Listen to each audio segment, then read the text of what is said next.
At our engagement party, she whispered, "I'm having second thoughts about everything. I canceled the wedding and told everyone why." Last week, she saw me at the park with my wife and daughter.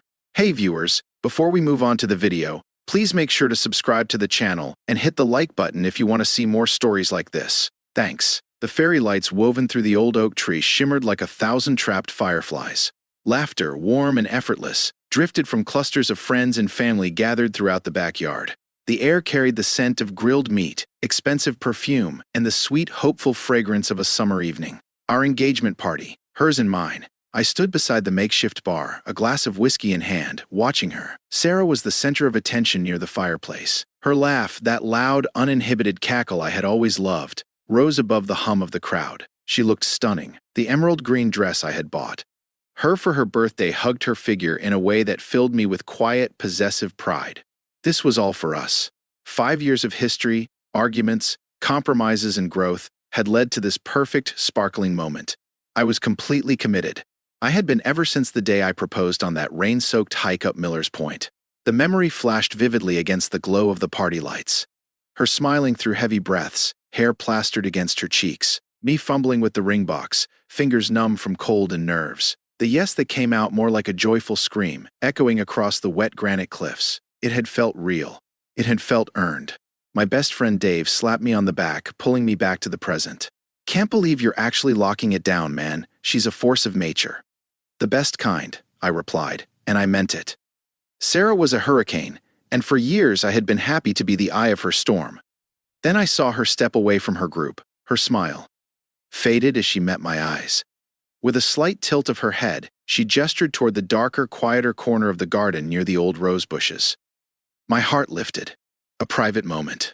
A stolen kiss away from the crowd. I gave Dave a wink and made my way through the guests, focused entirely on her. As we moved behind the massive oak tree, the sounds of the party faded into the distance. The fairy lights became a faint glow. The scent of roses hung thick in the air. "Hey, you okay?" I asked, reaching for her hand.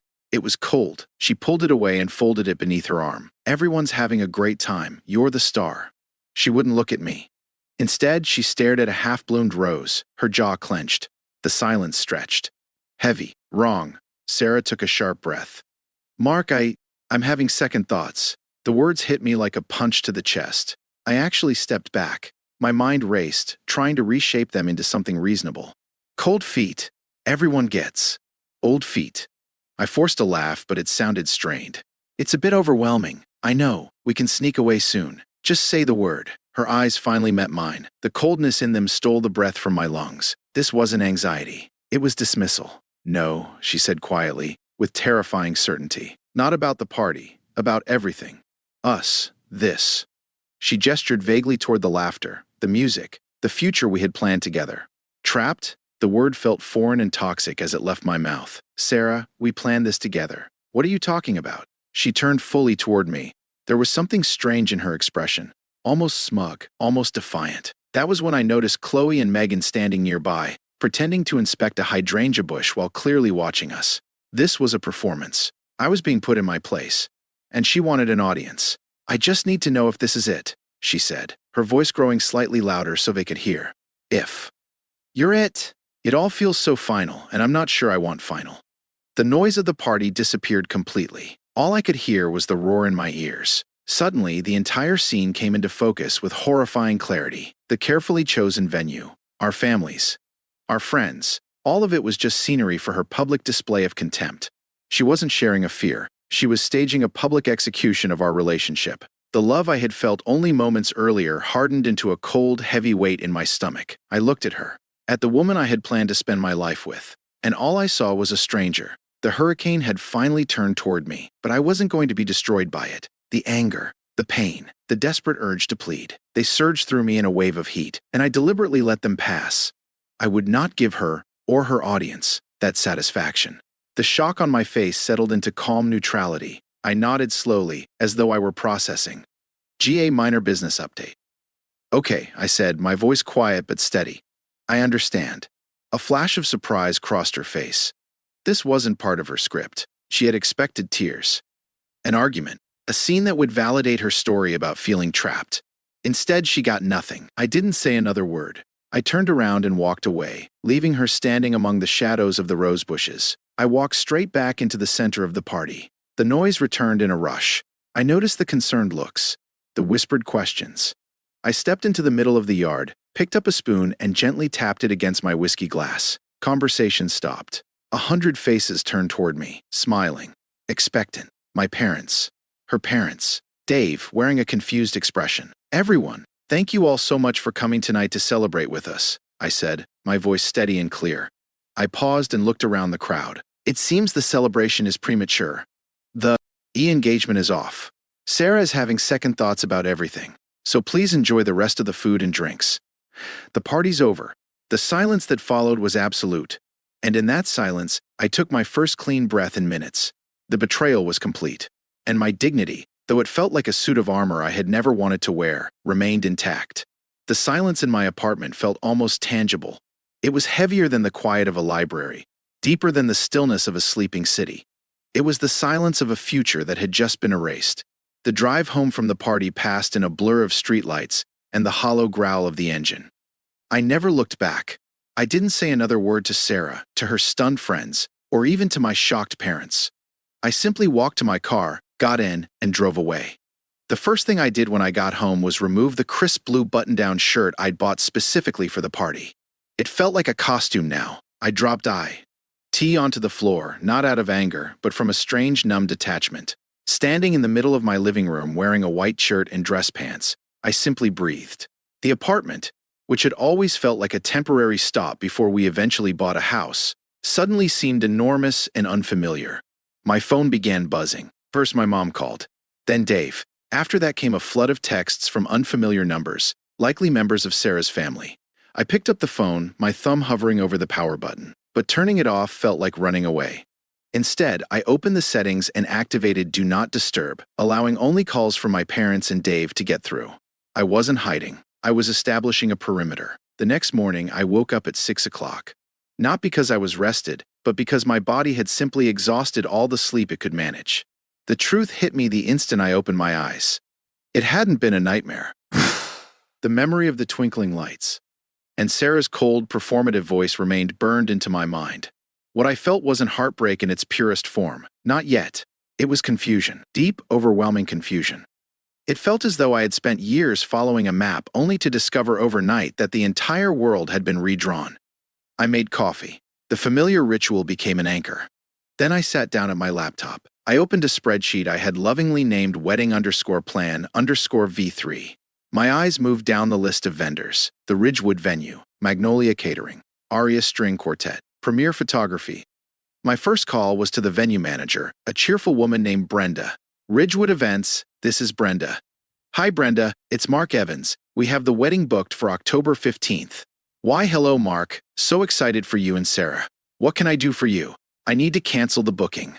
The line went silent for a moment. I see. Is everything all right? The engagement has been broken, I said evenly. I apologize for the late notice. I understand. We'll forfeit the deposit. Please consider it done. Thank you for your time. I ended the call before she could offer condolences or ask any further questions.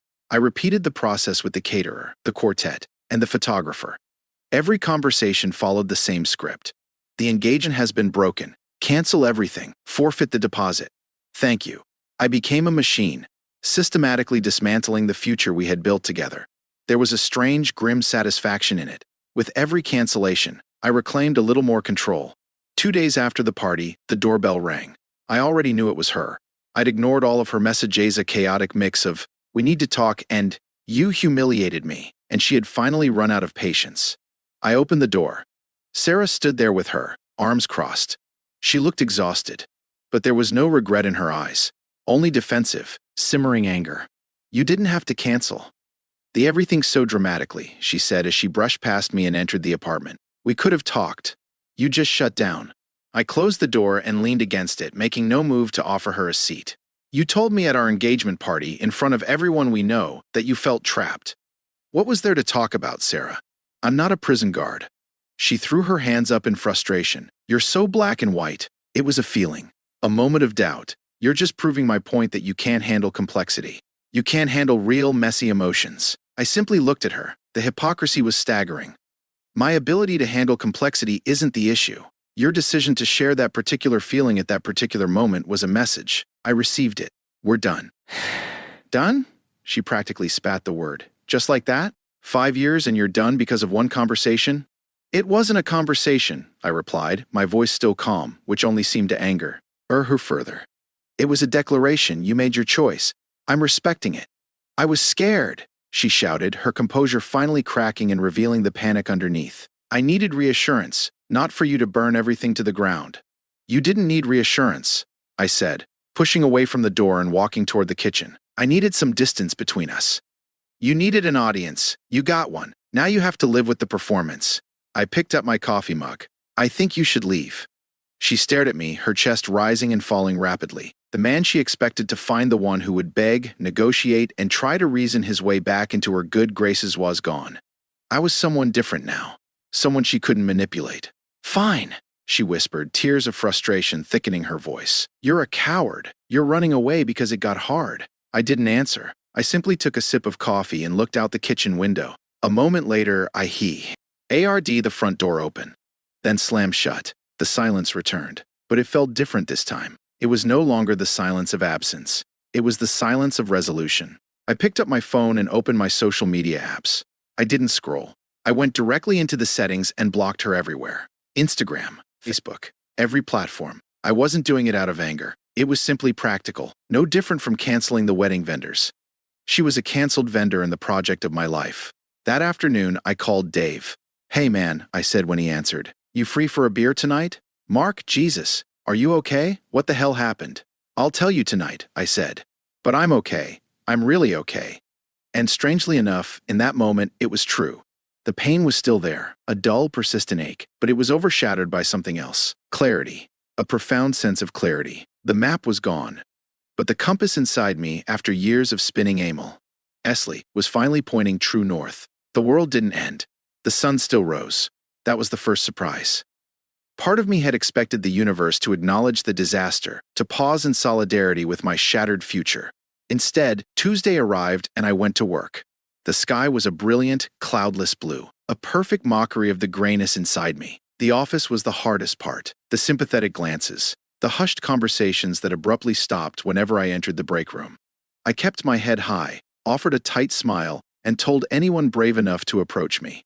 It's all good. Appreciate the concern. I became an expert at deflection. I buried myself in a complicated data migration project, losing myself in lines of code and system architecture. It was clean, logical, and unlike people, it obeyed instructions. It was the complete opposite of Sarah. Weeks blurred into months. The initial numbness gradually faded into a steady, low hum of sadness, but it was manageable. It no longer consumed me. I started going to the gym again, not fueled by anger, but by quiet determination. The physical exhaustion became a welcome substitute for the emotional kind. I also reconnected with friends Sarah had always subtly dismissed as too boring or not ambitious enough. They were the ones who showed up with pizza and video games. They didn't feel the need to dissect what had happened. They simply let me exist without expectations. Information about Sarah's life began filtering back to me. Not because I went looking for it, but because our social circles, though fractured, still shared a few overlapping threads. Most of the updates came through Dave, who had unintentionally become my unofficial news source. The first update arrived about 3 months after the engagement party. We were watching a game at his place when he cautiously took a sip of his beer. Heard from Mike. Mike was one of the few friends who still moved comfortably. Why between both social groups? Yeah? I said without taking my eyes off the screen. Yeah, he said Sarah's been seeing some guy, that musician Leo, she was always talking about before, you know. I didn't know. Leo was the free-spirited guitarist from a local band she had followed for years. He embodied everything she'd accused me of lacking in: predictable, artistic, exciting. I simply nodded. Good for her? Dave looked genuinely surprised. That's it, dude. He's a total flake. Mike said it lasted like 6 weeks. Leo ghosted her after he got a gig in Portland. I felt nothing. No satisfaction. No vindication. Just another piece of information. Sounds about right, I said, taking a sip of my beer. Pass the chips. The next update wasn't about a relationship. It was about the aftermath. A few months later, Dave mentioned running into Chloe, Sarah's toxic lieutenant, at a bar. She was a mess, man, he said, a hint of disgust in his voice. Tried to feed me some sob stow. Rye about how Sarah's been having a rough time. Apparently, a lot of people thought that whole engagement party thing was really messed up. Her friend group kind of splintered.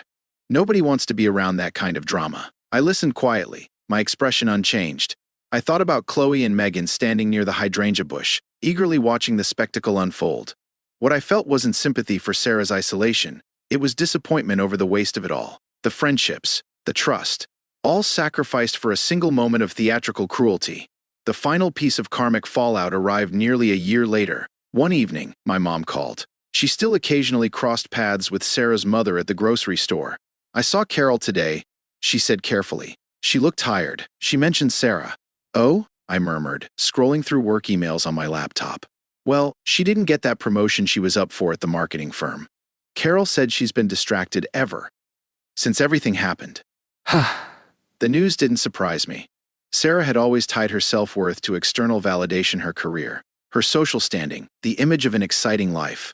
When the foundation of our relationship, the one stable thing she'd had, collapsed, it was inevitable that the rest would begin to shake as well. Are you okay hearing this, sweetie? Mom asked gently. I'm fine, Mom, I said, and I meant it. It's just news. It doesn't have anything to do with me anymore. And that was the truth. Listening to updates about Sarah felt like hearing a weather report from a country I no longer intended to visit. A hurricane might be making landfall on the coast, but I was far inland, safe, and building a stronger house. The pain had become a relic. The love had become a memory. What remained was a profound and complete indifference. Sarah had become a stranger, and her problems were the problems of a stranger. That chapter was over. The book was back on the shelf. I had new stories to write. The first attempt to re-enter my life was almost laughable in its audacity. 6 months of perfect healing silence had passed. I was at the gym when my phone buzzed on the bench beside me. I finished my set, wiped the sweat from my forehead, and picked it up. A text from an unknown number, but the area code looked familiar. Unknown number, 6:14 p.m. Hey, it's Sarah. I know I probably shouldn't be texting you, but I was just thinking about you. Hope you're doing okay. It felt like a distant echo from a life I had already evacuated. There was no apology, no acknowledgement of the devastation she had caused. Just a casual hello, as though we'd randomly crossed paths at a coffee shop. I felt a brief flicker of something.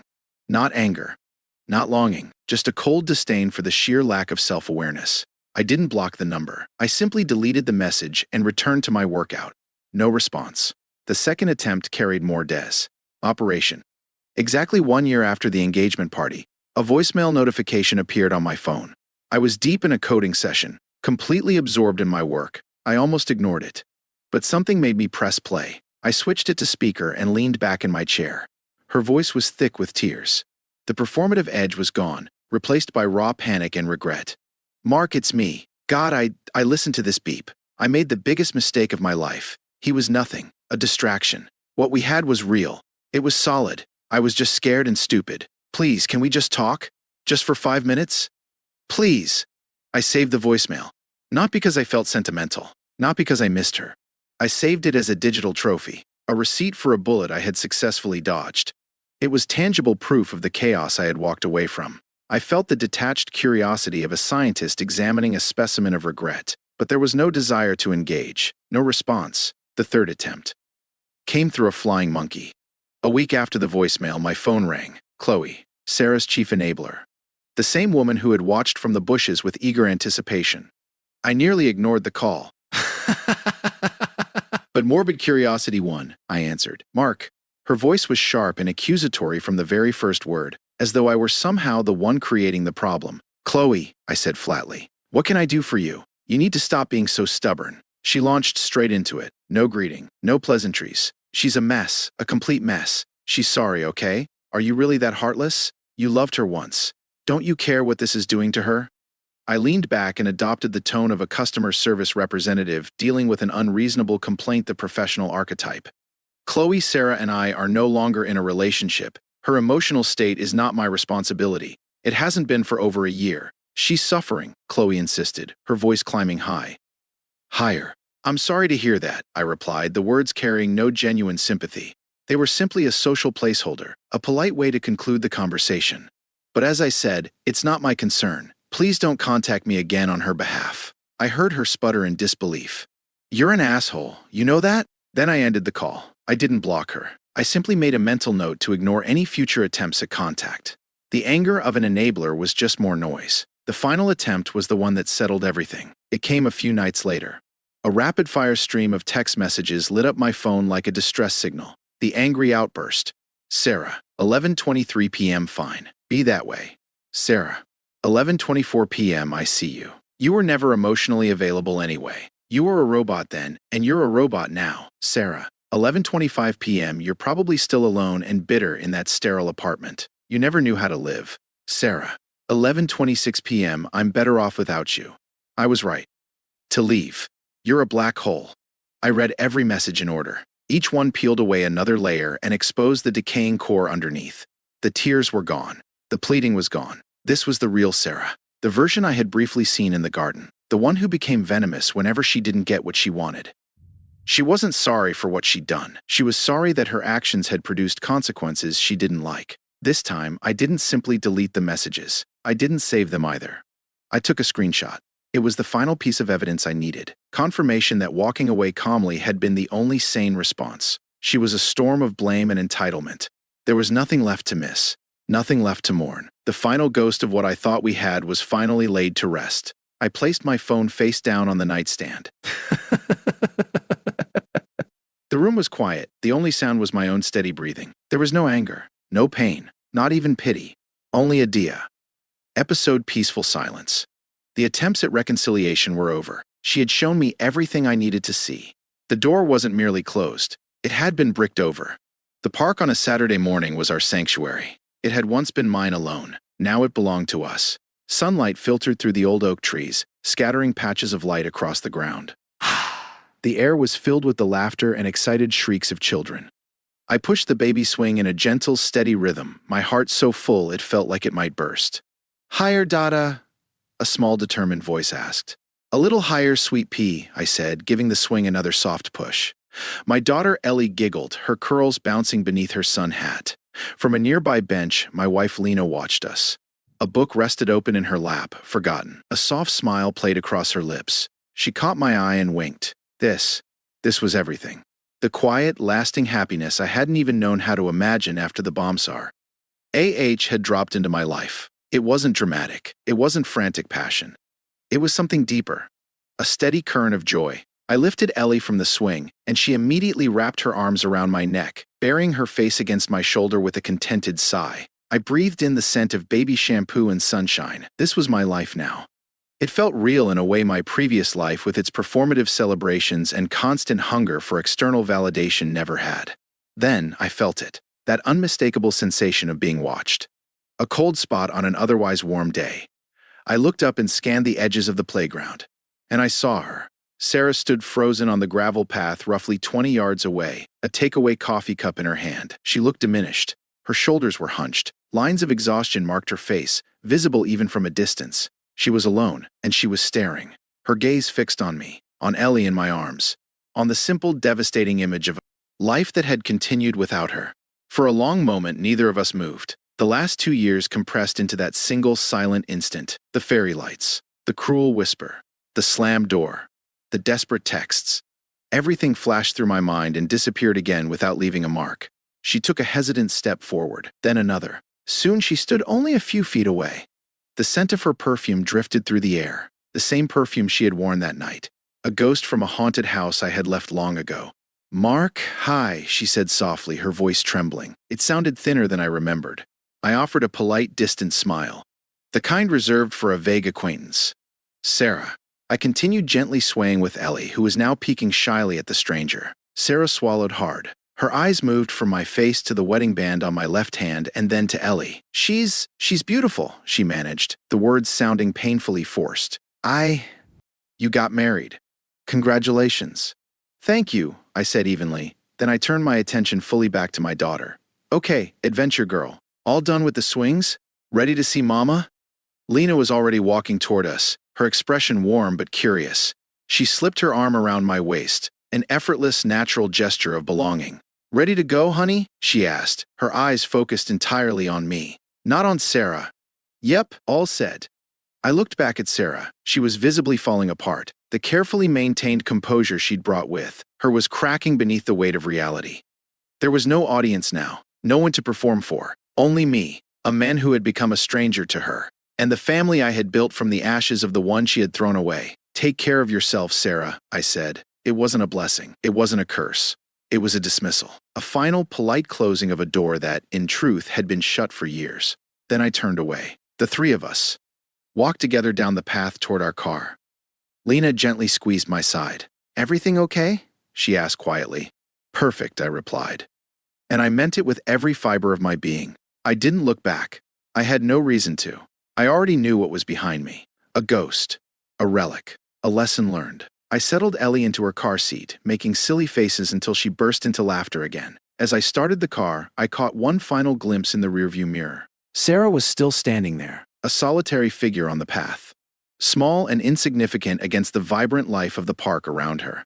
I didn't hate her. I didn't pity her. The chapter of my life that carried her name was finished. The book had been closed and placed back on the shelf, and the story I was living now was infinitely better. Thanks for watching. Make sure to subscribe to the channel and hit the like button. What do you think about this story? Share your thoughts in the comments.